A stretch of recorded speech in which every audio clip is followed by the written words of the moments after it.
Guys, ito yung aming palayan. Nakakalungkot kasi dahil sa panahon natin na panay ulan, ito halos kalbo-kalbo. Ayan yung kinalabasan.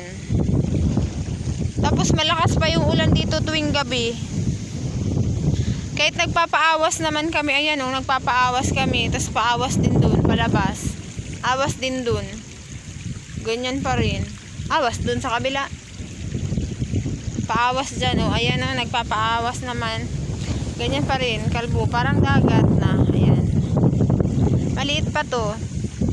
Nasa 23 days. Malakas. Kasi pag gabi, hapon, tapos madaling araw, malakas ang ulan. Kaya ayan yung resulta. Mahirap nga din makapag-abono kasi laging naulan. Pero nakapag-abono kami guys nung isang araw. Buti na lang. Nung pag-abono, timing talaga na dapat di maulan. Pero alam niyo naman dito sa Bicol region, laging umuulan, laging may bagyo. Hindi na nakaligtas sa bagyo. Ayan. Sana naman maging maganda ang tubo nito para makabawi naman ang kapital kahit papano.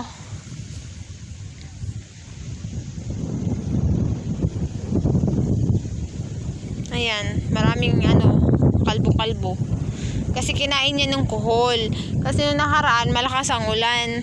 Kahit na pinatay yung kuhol, yung mga galing sa kabi-kabilang mga sakahan, pumunta dyan. Ayan. Nakahin daw ng kuhol.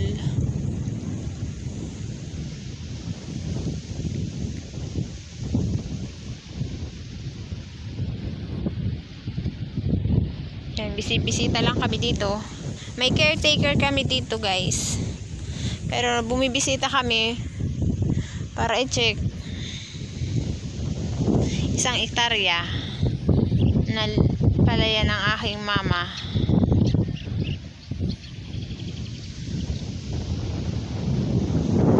Sana maging maganda ang tubo nyo.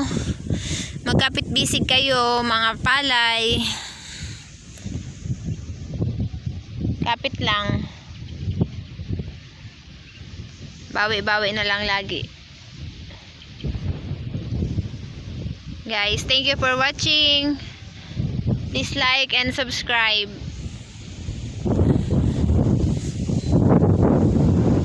Mukhang ulan na. Bye!